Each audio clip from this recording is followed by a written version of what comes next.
Hello, everyone, and welcome to the Seventh Man podcast. I'm Will Beverina. I run Dimer2K.com and write about the NBA 2K League. I am Josiah, otherwise known as AJ113, and I write about the NBA 2K League for TSN and for Operation Sports. We're back for episode 8. You can check out all of our previous episodes on the YouTube channel. As always, we want to thank everyone who has listened to any of the episodes so far. Support is always appreciated. We are finally on iTunes as well as Podbean, so I hope you guys are enjoying that. It's just more convenient because you can't keep the YouTube app open on your phone, so I hope the listening experience is a lot better for everyone. And if you're sticking out on YouTube, then that's just as good. Now, let's talk about week 11. We all know the playoff race is tight. And while we had a couple more teams clinch their spots this week, there's still a lot to be decided, and a lot of teams are still in it. Crazy stuff this week with the weather again. Second week in a row that weather has affected games. And this time, the league actually had to delay games until week 12. So we only had 7 games this week, which of course doesn't help any with trying to clarify the playoff picture. And there are going to be 3 games on Thursday this week. But of course, that still means some big games did go down. Like I said, 2 more teams clinched, 76ers and Pistons. And there were plenty of other games vital to the playoff race. And one of those was Celtics Gaming versus Cavs Legion. Neither team could clinch or be eliminated in week 11, I believe. But a win was vital for both teams. And Celtics Gaming came out with the win, 74-61, the final score. What did you see in this game, Josiah? The first thing that you have to look at is the gutsy lineup change from the Celtics, bringing in Palm Oil Please to play some defense down low in the paint on a sharpshooting rim protector in place of Pure Sharp Speedbrook. And it definitely worked. It was tailor made to fit the offensive style that the Cavs prefer. They really wanted to get a lot of paint mashing going, even though they did come out with a pure rim protector at center. But Arsenal was really able to limit Hood to, I believe, 8 points, and Palm Oil Please did his job as well against God of 2K. Um, Anytime you shut Hood down in that fashion, shooting 4 of 11 for, as I said, 8 points, you've done a good job. And the Celtics, they were kind of rusty in the beginning. Palm Oil was getting his feet under him. He hasn't played in a little while, and the offense wasn't running as efficiently as it usually does. But they got it under control for the second half. Came out with a huge win. The Celtics have um, some of the best tiebreakers in terms of head to head for the playoffs, and they're one of the hotter teams. They're coming off a really big win. They needed this one. The Cavs have not looked the same. I think with Hood at power forward, as good as he is and as good as he can be, they haven't looked the same. And the Celtics played like they needed it more in the second half, and they did, and they got the win as a result. Should we talk about Hood? Because, I mean, this is since the ticket, really, he hasn't really been playing up to what we know that he can play. Uh, they've moved him back to power forward. Of course, he was at small forward during the ticket. Now, Josiah, we're both on the record as being not big fans of the shot creating slasher 5 out. Should the Cavs go back to that? I hate to say it, but I think they should. And that's because Hood still plays with the mentality of the shot creating slasher. He Yeah. likes to be aggressive on offense. He likes to drive, but at the power forward, he doesn't have the same kind of abilities and capabilities that he does on the shot creating slasher. And while I still don't think teams can really win so consistently with a shot creating slasher, especially against good defensive teams, having him on the shot creating slasher allows other teammates to return to some of their more normal roles on the team, and allows the Cavs to unlock one of the most dynamic scorers in the league. And I'm not sure why they're limiting him in a sense, because he definitely has a score first mentality. But the more plays they've run, that takes the ball out of his hands or gives other teammates the ability to be open to score. And if he's still on the shot creating slasher mentality where he's score, score, score, that detracts from their overall offense. And I think they can't have that at this time of year. They must win next week, and the way to do that, I think, is by returning him, much as I hate to say it, to the shot creating slasher. Now, it's hard to say if we're going to see that because Sick did tweet out that he's returning to center for week 12, and I think he's played center before this season. I'm pretty sure, and it's Yeah, usually and he was been drafted as a center, right. drafted it way back when. But he started out the season as a power forward, maybe in the tip off. I can't remember. That was so long ago. But I think when he's been a center in the regular season, he's been like an inside center. Back when the you know the pure rim protector and rebounding athletic finisher was the big thing down low with the center and the power forward. So who knows what that means for what the Cavs are going to run in week 12. Yeah, I'm not sure what to think about that. I don't. I mean, I don't think it's a good idea to put Hood at point guard. No, He did not play particularly well at that position, but when he was on it before the patch, um, I don't really see him as a a pull up shooter.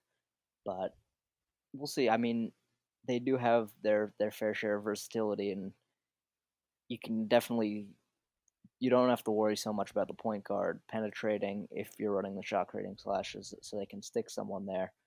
I mean, Sick is one of their better players, so you think, all right, is are they putting him at center to match up against King Cam, which is not the worst idea in the world. Um, but who are they going to put at point guard to counter control? Would they put turn up defense down there, who's sort of been moving around more in recent weeks? That could be a possibility. maybe. I don't know. Like you said, there's a lot of versatility with this team, and they're one of those teams that switches around a lot. Uh, so Yeah, I mean, some of it is gratuitous lineup changing, which I'm not a fan of. But I mean, they've lost a very important game, and they can't afford to lose. If they lose another game there, they can basically count themselves out. Um, frankly, they haven't been playing well since the ticket, as you said. They got blown out by the Raptors, and they beat the Warriors, with some luck, and by by three this points, end I of the believe. by 4 points, 4 points. and it was closer than the score indicated. They needed a late block to save it after a turnover gave the Warriors a chance to tie, and they only scored 8 points in the fourth quarter. So an anemic offense definitely needs to be rejiggered, and you need some rejiggering of the lineup to take care of that, perhaps. Well, I mean, the like the two times we've really seen the Hood five out in full force, they made the semifinals of two tournaments. So it, Yeah, yeah, like proven track record.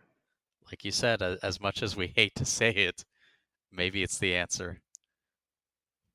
Uh, I don't know. So what is this this game with the Celtics winning and Cavs losing, put both teams at 7-6? Josiah, you are the spreadsheet playoff scenario permutation guru. What does this mean for both of these teams now that they're at 7-6 going into Week 12? Where are the playoff chances like for both of these teams? Well, thank you. I'm flattered by that new nickname, but this is an incredibly complicated playoff race. And the irony, of course, is that these two teams are both playing the Magic next week, and the Magic kind of have to be squirming a little bit because these are good teams that they have to play, and Yes. they are not guaranteed a playoff berth at all. There No. are over 8,000 potential outcomes, um, but base the Celtics are in better position because the Celtics, I'm going to pull up my chart here. Go The for it. Celtics have gotten wins over the Wizards, the Raptors, and now the Cavs. And so in the second tiebreaker, at right in the first tiebreaker, really after the standard win loss record, Right. that is head to head. And so the Celtics are sitting pretty based on that. The Cavs have the better point differential. They're at 28, and the Celtics are just at 11. But if it comes down to between those two teams for the final spot, then it's going to be the Celtics because they've won this game. The Cavs have gotten less important wins, still important wins, but they've beaten the Pacers, the Mavs, and the Heat, all of which could come into play. The Mavs are not making the playoffs. I'm just going to say this right now. They technically can, and they've gotten some big wins thanks to their early season excellence, but they're not making the playoffs. They're 5-7. Yeah. You're going to need 8 wins to make the playoffs. I'll say right now, if you're able to, go to Yeah, Josiah's Twitter and pull this sheet up because it's honestly mind-boggling, uh, the amount of different things that could happen, and it's really not simple for any one team. Like it's not just winning you're in at this point for anyone, right? Like no, you no, have to. yeah, Well, I mean, it maybe the Heat with since they just have so many games to make up. But no, the Heat. If the Heat beat the Raptors, then we can basically count them in. if they win 2 of 3, then they have If to they be win in, two of right? three, yes. If they win 2 of 3, they are in. That Okay. is guaranteed.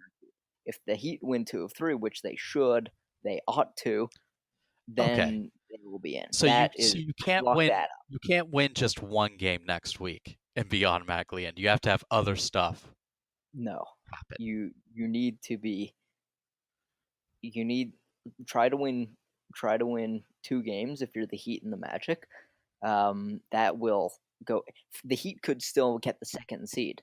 The Heat could be this number 2 seed. We're out of the playoffs entirely. Of course.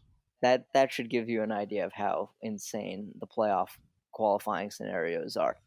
Um, the Pacers could still make the playoffs. The Pacers, it's remarkable. If Yeah. the Celtics if the Celtics beat the Magic and other stuff happens and the Pacers win out, which they could, they're playing the Warriors, the Kings, and Blazer 5, who I think we might see a little Week 17 NFL playoffs already qualified sort of thing from them. Yeah. The Pacers could make the playoffs because they beat the Celtics. But it's just an absolute web and labyrinth of potential qualifications. It took me a long time to, code for who can even get the 4th seed. Who can get the 3rd seed takes consideration because the 76ers beat the Pistons. The Pistons beat the Heat. The Heat beat the 76ers. So it's just an absolute mess. And I don't even know what to call it of scenarios that could possibly happen. But yeah, there's a lot going on. We'll get more into that later. Um, got a little off topic there, but playoffs are crazy. Was The spreadsheets get you carried away. Yeah, this man It, was deep in his lab it's a wormhole. It is all a night wormhole. figuring out just the literal thousands of possibilities. Uh, so needless to say, big win for the Celtics Very because big win. Yes. they needed to win out, pretty much. Uh, and bad loss for the Cavs, who after drafting Hood and Sick, a lot of people had them near the top of those preseason power rankings. Moving on though, let's talk about the Pistons against the Magic. Pistons earlier in the day took a blowout loss to 76ers Gaming, which allowed the 76ers to clinch the playoffs.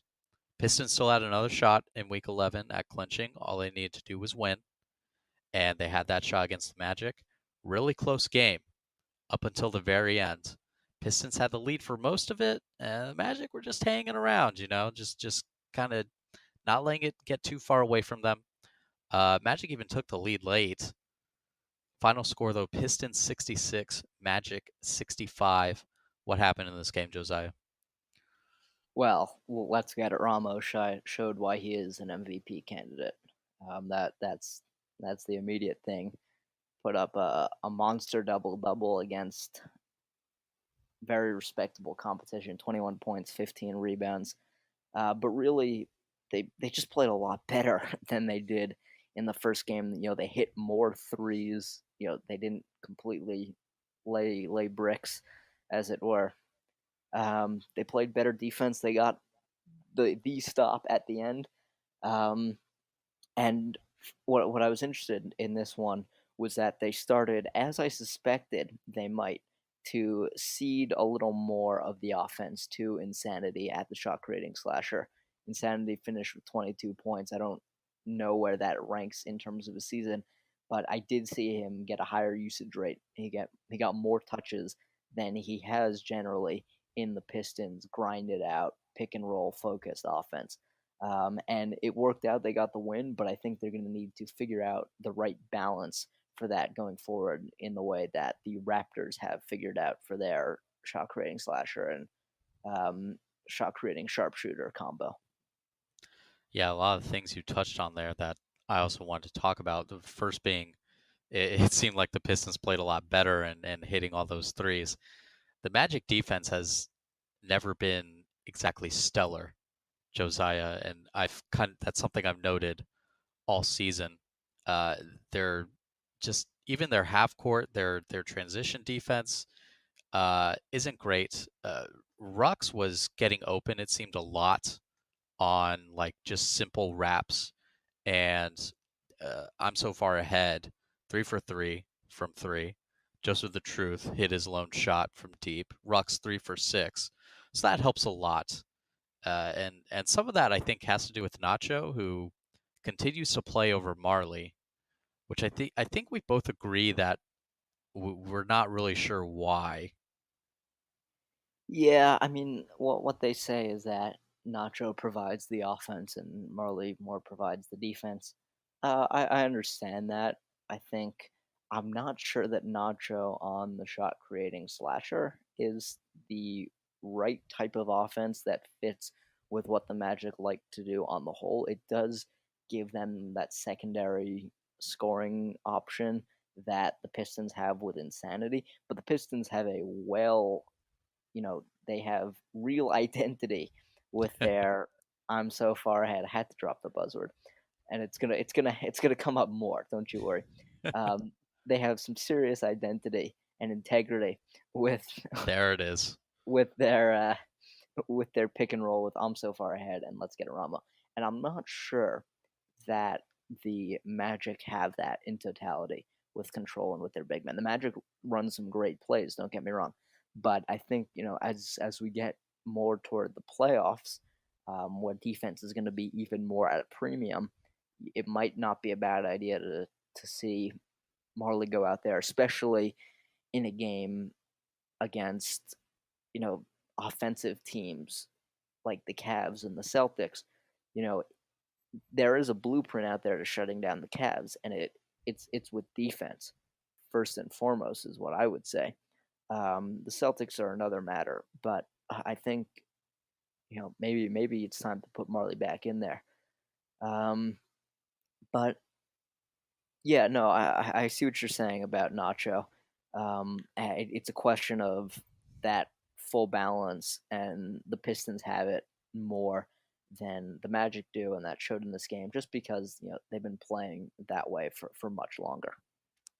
Well, we can't dog on Nacho too much because he posterized Ramo, Right? and Yeah, I have I and no ill feelings toward Nacho.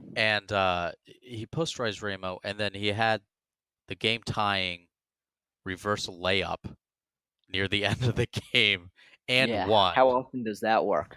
Missed the free throw, Yeah, but and then he had a chance to win it, and he had the open lane on the final possession and passed it up. Uh, that's but what I'm saying. He's not the total I must score right, mentality that say a Boo or a Hood has. Nacho has done something no other human being has done before, though, and unified the Twitch chat. When he posterized Ramo, every single person was posting the Dorito chip and just spamming Nacho in the It was chat. glorious, absolutely I've glorious. I've never seen anything like it. It was it was beautiful to watch. So thank you, Nacho, for that. But on a more serious note, you talked about insanity there. Uh, 8 points at the half, I believe, which is fine. But you heard Coach Dev on the Magic saying that insanity was shook. He was scared, and then kind of ate those words in the second half. They even went Well, into a 5 out with insanity at one point, and they were running the offense through him plenty. I'm gonna butcher this, and we should take this out if I do. What was it that Nas said? Made you look, scared, shook, something like that, something, and that basically flipped that, and that was insanity. You know, if Dev said he was scared, then that clearly a deceptive appearance that resulted in, as you say, they switched to 5 out. It started working. Well, we're not taking that out, no matter what you say. I don't care if you butchered it or not, but Did it? I'm gonna check to make sure I got it right. it's staying in. It's too late. But anyway, of course, Devin and Sanity, former teammates on Throwdown, played for 250K together, so it was all love. But uh, watching this game, Insanity also on defense was covering Control, and just watching this game, I was like, man, Control just like he hasn't gotten it going. Like he hasn't been all that effective. Ended with 13 points on 5 of 10 shooting, 2 of 6 from three. So he had a hard time against Insanity. Insanity, Ramo put up some numbers, but I think Insanity was definitely the key to this win for the Pistons. Yeah, so I had to look. I'm not certain. I the made you look part is right, but let's just say that Insanity, yeah, had a good game, and as you say, he started to play some on-ball defense with the on-ball defense, which all of a sudden has become de rigueur for shot creating slashers. I don't. You're Popularized. gonna have to. It's it's Okay. it, it's it's the new craze. No. What Um, is de rigueur? it's in fashion. It's We're a la not. mode. We're not all Ivy League guys, Josiah. You're gonna have to explain to us simple folk. It's. All right, I was gonna go off on a long rant. That all right, but whatever. You know what? Basically, authentic African played a lot of on-ball defense, even when he was on the shot creating slasher, Yeah. and I praised him for it. And it's in an article I wrote for OS that's still backlogged for, but um, but all of a sudden you saw guys like Insanity and Boo Painter, most notably and most importantly, playing on ball defense on the shot creating slasher with great success. And I noted somewhere that the size is right when teams run the pick and roll against it, because you have the ability to switch on to the bigger guy because you have the size of the shot creating slasher small forward. But at the same time, generally you're running the slashing stretch five, which has an extra step that can hang a bit more with the opposing point guard in the pick and roll than can a slower footed center. So I think that's a great trend. It shows more responsibility on, the other side of the ball from the shot creating slasher. I really like it. Yeah. I mean, it makes a lot of sense, and uh, we've said before, it's shot creating slasher is just a do it all build. So of course it can defend, especially with these point guards now in that shot creating sharpshooter build, which has been one of the keys to like Adams' recent resurgence, and you see a lot more point guards switch into that. It's been pretty effective, and I wouldn't be surprised to see even more teams doing it from here on out. Yeah. Um, I would like to qualify my previous attempted quote Okay. with saying that both parts of what I tried to quote have been on the NBA 2K soundtrack at times. And so that is where I got it. And yes, so there is what connection to NBA 2K that does not mean I quoted it correctly. That just means there is a rationale to it. We're still on this, huh? I mean, once you get down the spreadsheet wormhole, you can start to go down wormholes in general. Josiah has actually lost his sanity from the NBA 2K League. Insanity, insanity. Uh, Ha ha ha ha. uh, ugh. Let's move on. Let's move on to the rest of Week 11. Uh, let's talk about the rest of these games. Not quite as in depth as we just went, though. Knicks Gaming 94, Jazz Gaming 87. I so there was a media availability Periscope for media who couldn't make it to the studio, and Yes, I didn't get to make it at the last second though. I know you were there, and you should talk about it a little bit. I was. But I did send their like the media contact that the league has, who was very nice. I sent her a couple questions in advance because I've watched the league long enough that I kind of know what's going to go on, and so we knew that there was going to be one player made available from the winning team, and so I said, if the player is Adam or Goofy, get them to talk about the pick and roll, which Jeff Eisenband actually asked about. But that is the Knicks' bread and butter at this point, and they should continue to ride it because it is lethal with Adam shooting and with Goofy rolling. Yeah, Goofy doing goofy things. 24 points, 16 assists, or 16 rebounds. Sorry. That would have been Goofy indeed. I'm out of the first. Not quite the. He didn't have a great shooting performance, but he still ended up with 31 on 25 shots, but 21 assists. So a decent product of that pick and roll, and having Idris helps as well. But Jazz Gaming eliminated from the playoffs. Third overall pick, yeah, I compete out of the playoffs. Is that how surprised are you to see the Jazz not in it? Um, that's a good question. Watching the league, it's not all that surprising. Um, I mean, they didn't seem to be able to get it to completely click.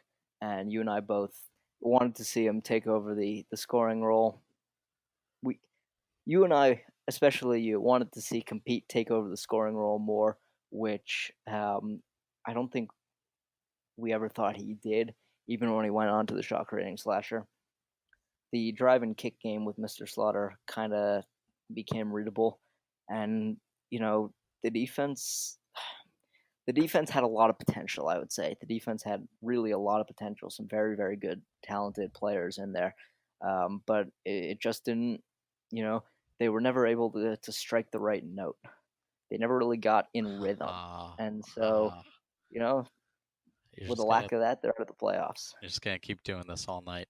Uh, I got to make up. I got to make up for it.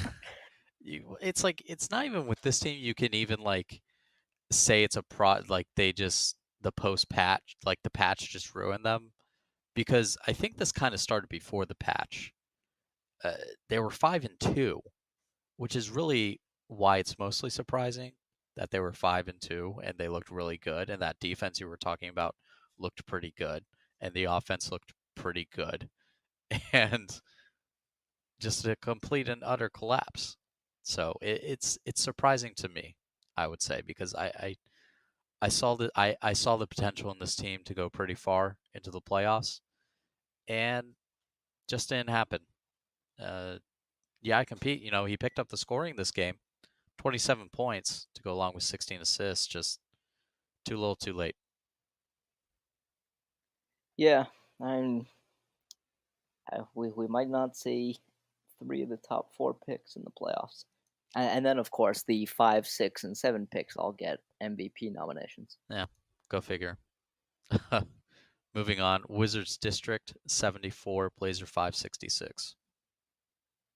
You must tip your cap to Boo Painter in this one, doing basically all the scoring, and as I said, also playing good on ball defense against Mama I'm that man.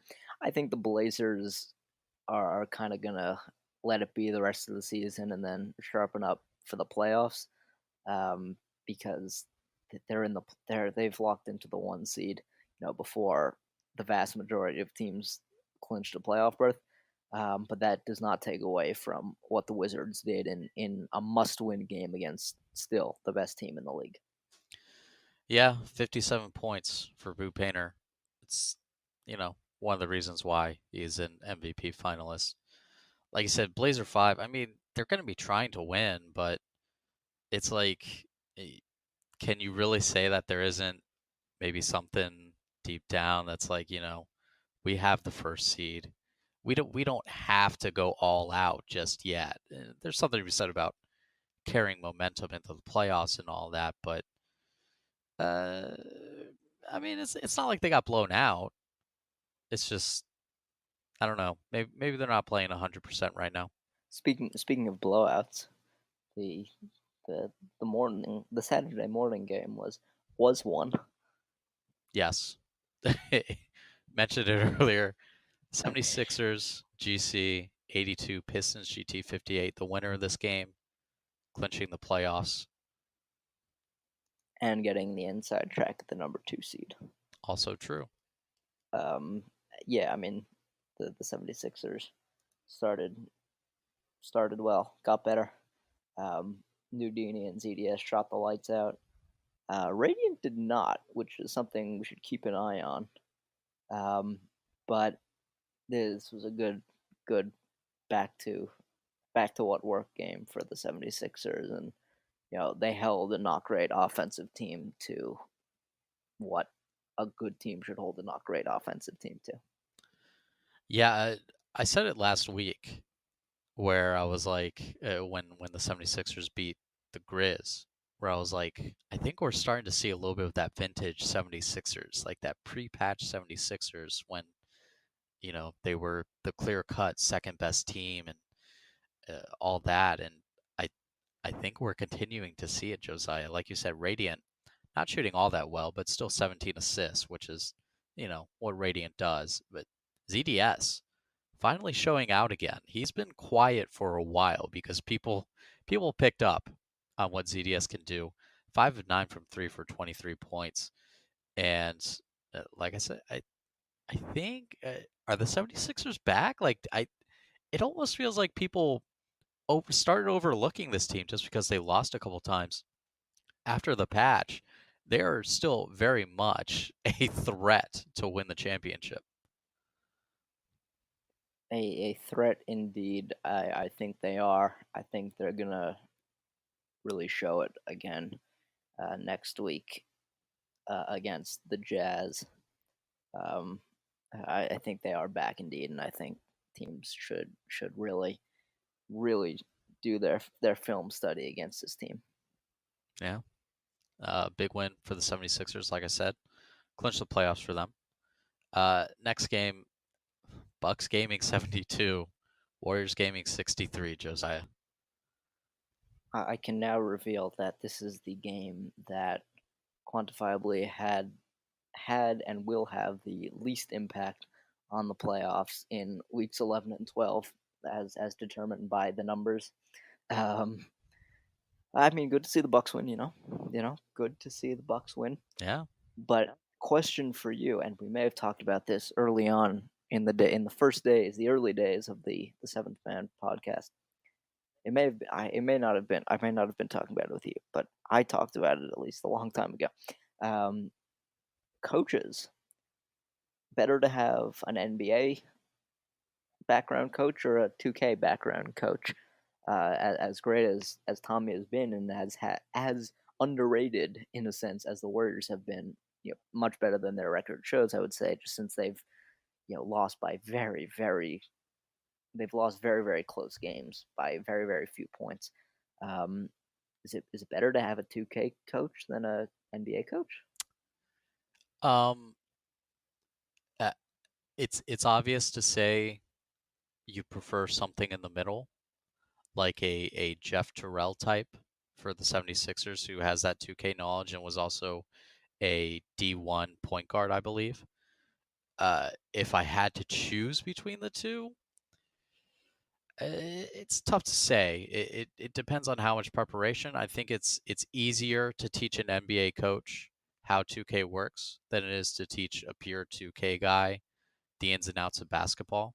And another guy who's somewhere in the middle of a basketball guy and a 2K guy is Cody Parent, and the Pacers run a lot of really interesting stuff with those off-ball Oh, it's so screens. nice.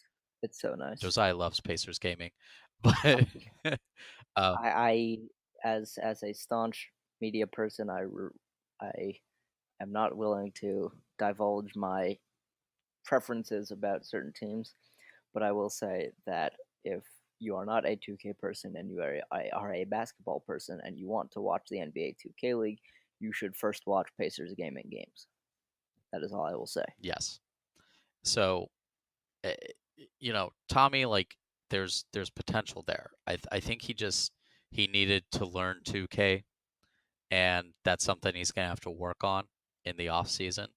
But the the best schemes that we've seen in this league come from the guys who are somewhere in the middle, who know their 2K and grew up on basketball, playing basketball, and know basketball. So, uh, like I said, maybe I think I do think it is easier to take a basketball guy and teach him 2K though. All right, fair enough. Can't argue with that. Yeah, I definitely agree that it's better to have someone right in the middle. But I think the 2K guys have had more success in season one at least, but Yes. that does not necessarily guarantee that they will have the same proportion of success in season two. Yeah. There are a lot of variables there with that as well. So it's not like it's not there's a correlation, but it's not exactly causation, you know. Indeed, indeed. As you can It's a tell, little causation. It's a little causation. a little, but not too much.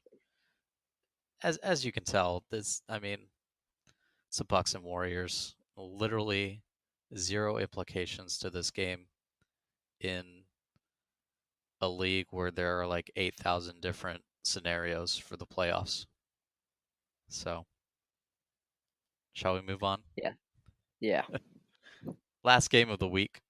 Raptors Uprising 72, Grizz Gaming 69. I can divulge as a staunch media person that I am glad the Raptors won this one because TSN likes the Raptors stuff for their esports hub, which I am essentially the sole proprietor, and so it is good for me that the Raptors won. Um, All Hell Trey is a really good on ball shot creating slasher stopper. Um, and as I continue to say, the Raptors have struck a rare good balance between their shot creating slasher and their other offensive playmakers, namely T.S. Josh at point guard. They have that balance is what has propelled them in the aftermath of the patch. And this is a team, lest I remind you, that was 1-5 because of an excruciating schedule. And now they're right back in it. And you just wish they would have won one more game early on, so as to have a less crazily imbalanced schedule. Um, but what can you do? They got a big win. Continue to they continue to mess up the playoff implication chart. Tough for the Grizz to go down. They had two chances to hit a late three, couldn't get it to go. Um, man, the Grizz. We should devote a whole podcast to the Grizz, so I won't go in depth on them now. But for the second straight week, I believe, or the second time, the team that got their flight delayed and had to play a game a day later has won. The Pacers played a day later against the Celtics and blew them out of the water after their flight was delayed. And so this could be a scare tactic for teams in the playoffs if need be. Yeah, sure. I, Note, I do not endorse that I, as an actual I tactic. I do not endorse that do I at need to all. alert TSA? Anyway, Grizz Gaming eliminated from the playoffs, which is we like the Grizz just because they showed a lot of heart and determination this season. Uh, just because everyone hated them and thought they were awful and was mad because they wished they were in the league instead of Grizz Gaming. Let's just call it like it is. But Grizz Gaming fought back, and it's not the result they wanted, but they could still, you know, they don't have to hang their heads and be No, too no, upset. not at all. They were 5-6 at one point. Everyone was writing them off before the season. Yep. They they were 5-6, and their last two losses have been tight, tough ones. And they found one of the best players in the league. Yes. And not every team can say that. Teams have less to show for worse records. So the Grizz, as you say, can absolutely hold their heads high. Yeah. As for the Raptors, like you said, 7-6. Brutal schedule, but you could argue you got to beat the best teams in the league eventually if you want to win the championship. Yeah, they'll have to beat Heat Check next week to have a shot at the playoffs. Yeah, but it is a bit unfortunate because they hadn't quite found their identity and what they wanted to do when they had to play all those really good teams. So a little unfortunate there, but yeah, started out 1-5. They're now 7-6, which is kind of crazy. So they're right in the mix. What are I guess since we're done with week 11, pretty much. What let's you like I said, you're the spreadsheet guru, Josiah. We have how many teams? We have four teams that are 7-6, and then Pacers Gaming at 5-6.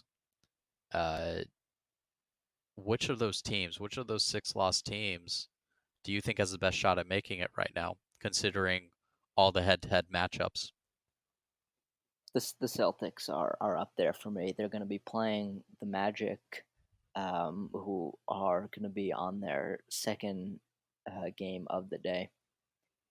They're they're a very talented team. They've made two finals in two of the three midseason tournaments. They have a lot of talent. They're coming in off a win. They've got the tiebreakers at their back, so I think they're going to be one of the 7-6 teams that makes it. But it's likely that another 7-6 team makes it as well, and or another six loss team even. And I'm going to say the Wizards because the Wizards have probably the best player among the 7-6 Who teams. do the Wizards play? The Wizards have their final game against the Knicks, Ooh, who have already clinched the playoffs. They're still a very good team and a very capable offensive team, but I like what the Wizards did against another pick and roll team in the Blazers. I think Boo's going to come out wanting to win, needing to win. The entire team will. How fired up is Demon JT going to be? well, Um, Josiah, the Knicks beat the Wizards in the ticket, didn't they? they did indeed, And so they but know how to Boo defend the wasn't five playing out. any. Boo wasn't playing any on ball defense in the ticket. Is that Um, going to be the difference? if Boo plays the way he did last week, yes, Okay. because they beat the Blazers. The Blazers are a better team than the Knicks, and the Wizards are going to be wanting it even more. The Wizards don't have great tiebreakers, though, which is the one thing against them. They lost to the Raptors, the Celtics, and the Heat. So they're going to need some help, and they're going to need a little point differential if the Cavs beat the Magic. Um, and what's remarkable is that the Pacers have a plus 33 point differential, thanks basically due to their blowout win over the Celtics. Um, Yeah. they they have 3 games left, but they're a plus 33. Um, their tiebreakers aren't great though. The only thing going for them is that they beat the Celtics, but they really need to win out. Against the two bottom feeders and the team on top. So it's gonna be a very very interesting week for them. Mixed bag there. Uh, and your favorite team, Mavs Gaming, who I assume Oh, oh, oh, you think is going to oh. make it. Funny, funny. Did I not already say on this podcast that the Mavs are not going to make the playoffs? There's a shot. Isn't it literally like they have to win and then like the next Yes. like six teams all have to lose or something? So what the Mavs need is 2 wins against the Bucks and the Kings. I'm not sure that they're going to get 2 wins. First of all, that's the prerequisite. Then they need every single set 6 loss team to lose. Every single one, Hmm. except I mean maybe one can win. If the Cavs win, yeah, all right, fine, fine. If the Cavs win, if the Cavs beat the Magic, and then the Magic beat the Celtics, and then the Wizards, Raptors, and Pacers all lose. The Pacers, lose 2 or 3 games. Then, if the Mavs have won both games, then they can make it in, and they will need, um, I think, point differential help in terms of, let me find which team, because they beat the Raptors, the Celtics, and the Heat. So if the Cavs win, yeah, they would need point differential help over the Wizards. So there's a chance. So they're they're 12 points below the Wizards, but there is technically a chance. Technically, Give me they're not making the give playoffs. me give me the odds of Mavs Gaming clinching a playoff spot. One I haven't finished all 8,000 plus outcomes yet, but the odds I would say are about 1 in 64 or 1 in 128. 1 in 64. I was thinking like one in like 50,000. No, all right, we can do the math. Hopefully, they have to win. All right, Let's take their this their this games isn't a one. math podcast, but not It's not true. yet. I here you talk. I'll do it quickly. You talk. I mean, I don't know. I mean, what we're like because we're talking about these six loss teams.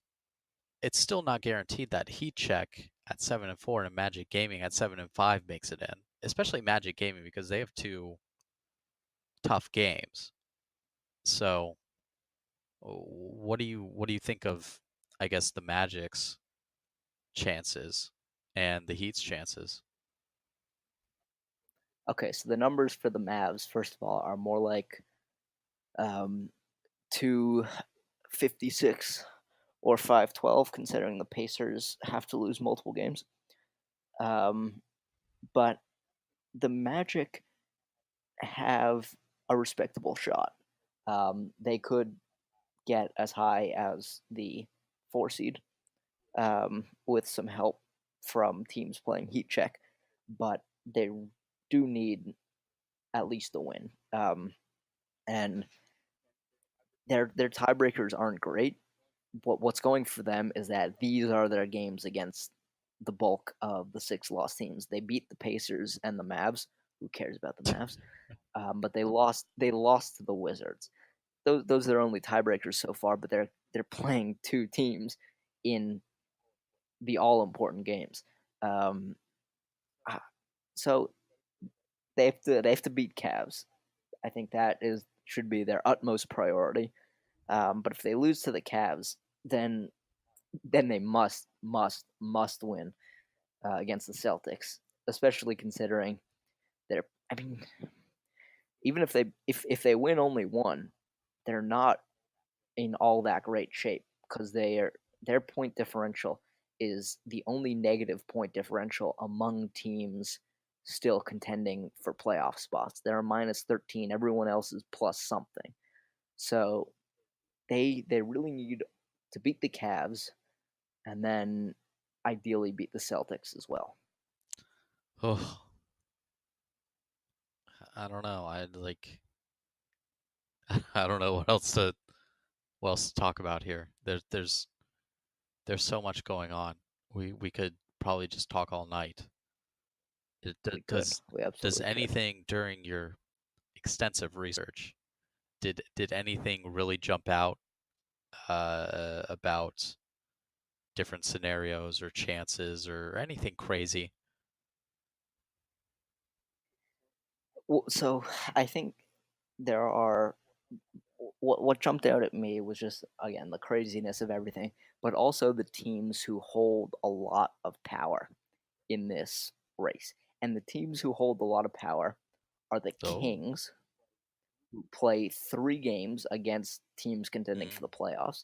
They play the Mavs, they play the Pacers, and they play the Heat. Um, and so the Kings could do They could some ruin some damage in seasons. this one. They could ruin a number of seasons, technically. Wow. Um, and they have, they play the very last game of the regular season against the Pacers, which, if the Pacers have won, could be a huge game. So they're a team with serious, serious um, power. Yeah.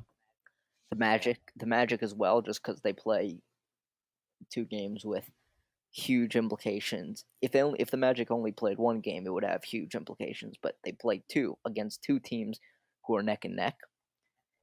And then the final team that could screw everything up for me and my scenarios and just throw everything into chaos is the Heat, who play 3 games against the Kings, the Raptors, and the Grizz. All teams they are ranked above. They should beat the Kings. They should beat the Grizz. They should also probably beat the Raptors, but the Raptors are a very good team. And if the Raptors win, they are going to be big trouble for a lot of people. Um, because the Raptors have won some games against the Wizards and the Cavs, and if they beat the Heat too, that's some very good head-to-head tie-breaking. If the Heat lose 2 games, everything is going to descend into madness because then they will be right back into the field with all the other teams. Right now, they're kind of above it because it's expected that they'll, win 2 games probably and clinch playoff berth pretty easily. But if they go 1-2, everything is going to be insane. Yeah, the Kings play 2 games on Thursday because they had a doubleheader in week 11 and they couldn't make it. Then they have to wait all the way until the last game on Saturday to play the Pacers. And a lot of stuff's going to go down with all of that. Uh, Josiah, please tell me, what are the odds that a playoff spot comes down to a coin flip? They're minimal, absolutely minimal. Coin flip is Um, the fifth. it's the It's the last one. last tiebreaker. Yeah, and thankfully there's another level between point differential and the coin flip, which is total points scored. I put up a list of every single current primary tiebreaker, um, and so basically it's a chart where you can see if the Magic beat the Raptors and if the Cavs have a better point differential than the Wizards and whatnot. And point differential is the farthest down the tiebreaker list it goes. Um, and the only teams who are really close in terms of point differential are the Warriors and Kings at 2 and -2. But yeah, you don't really have to worry about a coin flip because it'll total points are not going to really overlap. I haven't calculated it. I hope I don't have to, but yeah, a coin flip is really, really, really, really unlikely. You say that, but with the way this season has gone, Well, it'll come down to a coin flip if the Mavs have a realistic shot at making the playoffs. you would love that if the Mavs I got in would on a coin flip.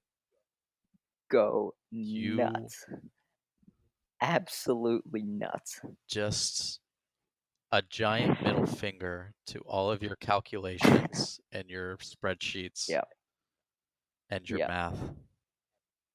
everything, I everything. I almost want that to happen now, just to see what like the mental scarring that would take place. Now you're just making me uncharitable and hoping they lose their very first game, ag- and Kind gets of put out of rooting my for this now. Kind of mind. rooting for this now. Pull it out, Mavs. They gotta win too. First of all, I mean, they who could. says they won't? That, yeah, I don't want to think about it. It's Made me think. it it Made me won't think. happen. It won't happen. But uh, there are so many things we could talk about with these playoffs. Uh, Josiah, I don't know if you have any specific questions. Hit up Josiah on Twitter. I'm sure he could give you anything your heart desires when it comes to all these scenarios. But Josiah, As long as anything is nicely color coded yeah, spreadsheets, yeah, that's about the extent of it. uh, But if that's what you're looking for, you come to the right obviously. place. Josiah, anything else you want to talk about?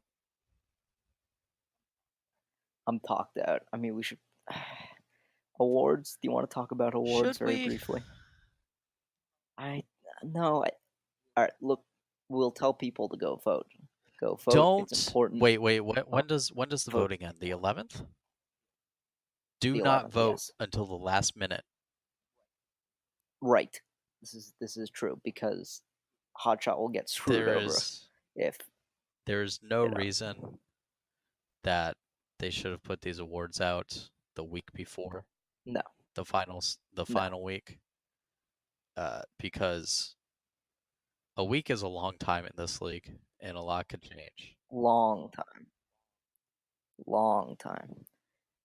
But in the meantime, you should do your research on the awards. You should watch some of the plays of the year Yes, nominees. You should do your I research mean, and then go vote. play of the year is tougher than the MVP pick to me at this point. To you, yeah, Okay. and I would hope so to most people, but that's not how the human psyche I works, kind of as feel far like as I know. we're on a different page here with our MVP picks. I kind of feel like we are. Really? I kind of do. Well, maybe. I don't know. Well, since the media doesn't get any True. special voting, I mean, I guess I can talk about it. Who'd you I vote haven't for? voted yet. No, because I'm Oh, a you haven't voted yet? responsible voter Nor nor have I. I still have an who article to write about evaluating the MVP candidacy, but I know exactly who I I'm think voting I know for. who you're voting for. Is it the Who am I voting guy for? who you've been saying all season? I've been saying about a lot of guys all You're season. This is a mentioning one podcast. guy a We talk lot, about a lot of guys. I think. Did I compare him to a certain NBA player? I I don't know. Well, then clearly you have no idea who I'm voting for. Do you want me to guess, or are you gonna tell me? I mean, you only have five Hot shot. options, but Wow, that's not it. really? And that is the person I compare to a rich Oh, man's I do Al remember that Horford. now. I mean, That is Al that is my a go-to rich compare man's Al go-to Horford doesn't comparison. exactly move the needle for, my memory banks, He's turned but into more. He's turned into yeah, when he was I on know, I when he know, was at center and I the know. power forward. But So if you're not taking hot shot, I gotta assume you're taking walnut. Okay.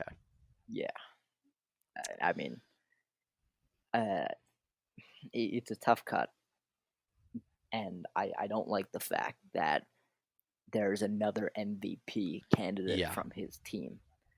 But I think the Blazers have been defined all season by their paint play and their defense. Um, and Walnut is that, and is probably, I think, the best Yes. two-way player in the league Yes. for a big man, at the very least. And they are the best team. They've shown the most consistency. They've won a tournament. Uh, it, he ticks too many boxes to not vote for. Even though, again, he has had more help in terms of elite level help than his other candidates. And if Boo had started playing on ball defense, primary on ball defense, a couple weeks ago, and if the Heat,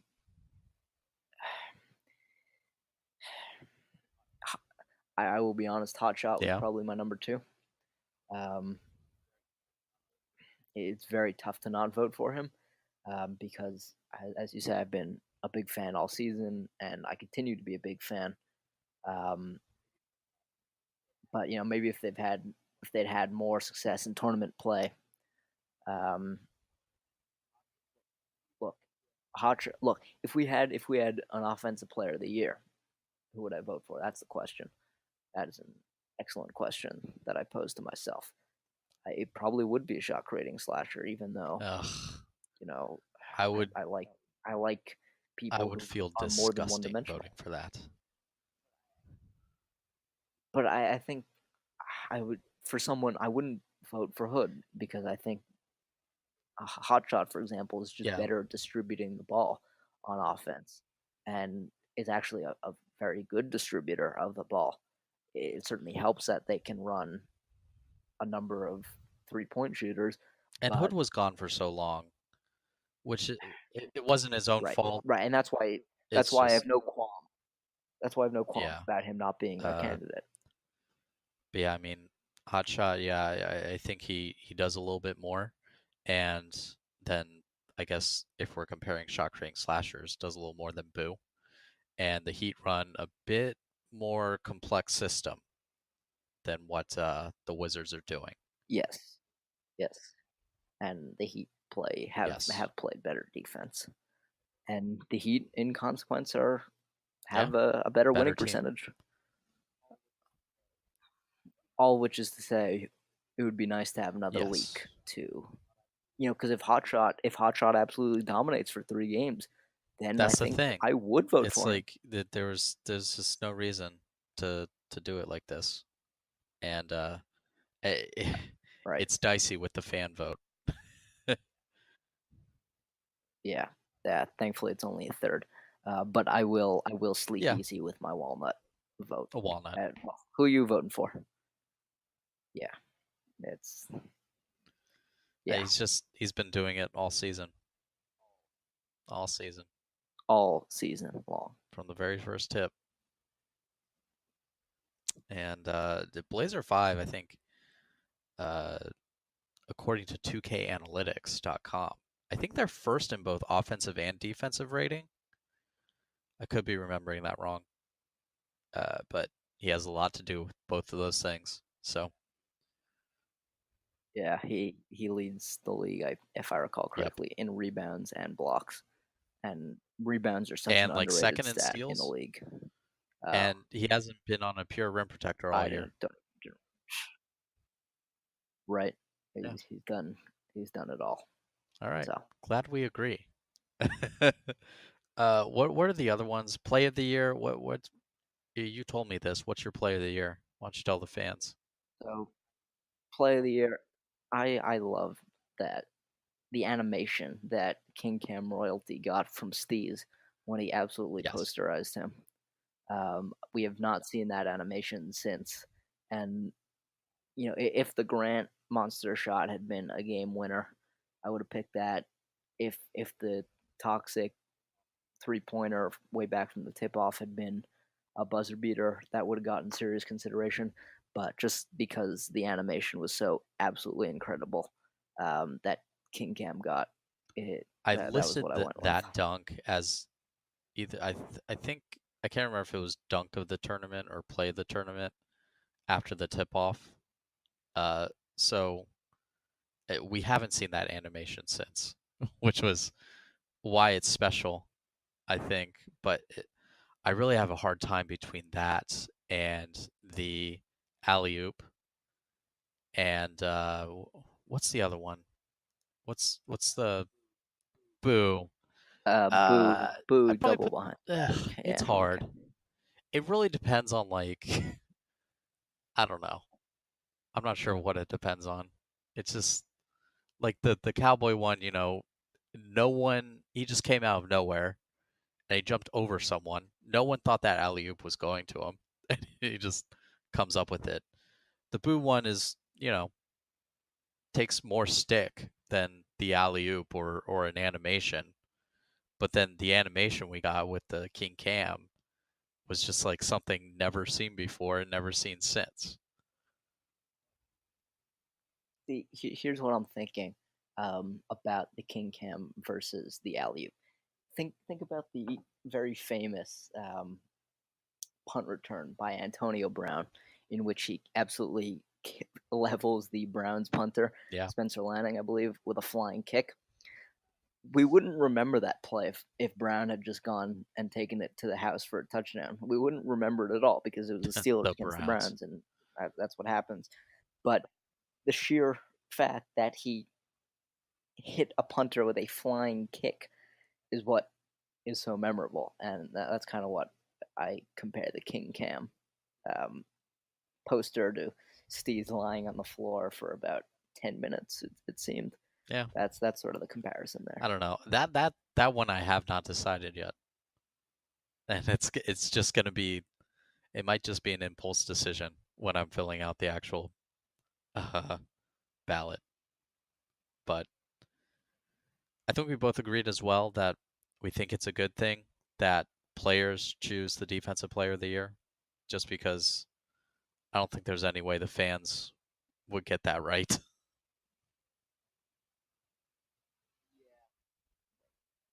Yeah, the players Yes. definitely know better than we do Yes. on this one. The other ones, sportsmanship and community. Eh, we can't. I don't know. I mean, they're important, but I'm not gonna lose sleep trying to decide those. Coach of the Year is an interesting one though, and that one is definitely one where you need to see the full season before choosing that because we don't know Yes, half please. of the playoff field, and you're expecting people to pick Coach of the Year. Right? It's going to make a huge difference if the Pacers win out, and if they make the playoffs or not. If they win out, Cody will have taken the Oh, and Pacers 4. from 0-3 to an 0-4, and some embarrassing tournament losses as well, to a 8-2 finish, and that would deserve Yeah, that would deserve consideration. Um, but yeah, and coaches who've come in the middle of the season, fine, good, that's helped your team. yeah, That doesn't get you coach of the year. yeah. You get coach of the year for the That's another year. one So not left up to fan vote. Uh, but yeah, I don't know. We'll see. We'll see how the teams vote. I'm hoping the teams because that one is 100%. Each team just votes for one coach, and that's how the award is decided. I'm hoping that teams are waiting as long as they possibly can before doing that, but who knows? The fans certainly aren't waiting, which is really disappointing. But hopefully, lesson learned, I guess. There's always yeah, next year. there's always next year. Um, well, is that it then? Is that everything? Yeah, we've prattled on. We've made you Yeah, listen if you for listen to this too entire long now, thing, then probably. I mean, geez, let us know if you listen to this entire podcast because I'd like to shake your hand. Josiah, tell everyone where can they find you and all of your content. can find me in the TSN Esports Hub and other TSN hubs. You can find me on Operation Sports. You can find me on the Big Blue Bird at AJ113_OS. And if you follow this path to me there, then I guess I gotta do it. It's just Oh gonna, no. it'll What are you doing? round out the podcast. And I'll have made you look. You can find me on Twitter at Will Beverina. Beverina. I The run disgust is strong Dimer2k.com. with this one. You can find Dimer on Twitter at Dimer2k. Uh, uh, let's just end the podcast on that. Goodbye, everyone.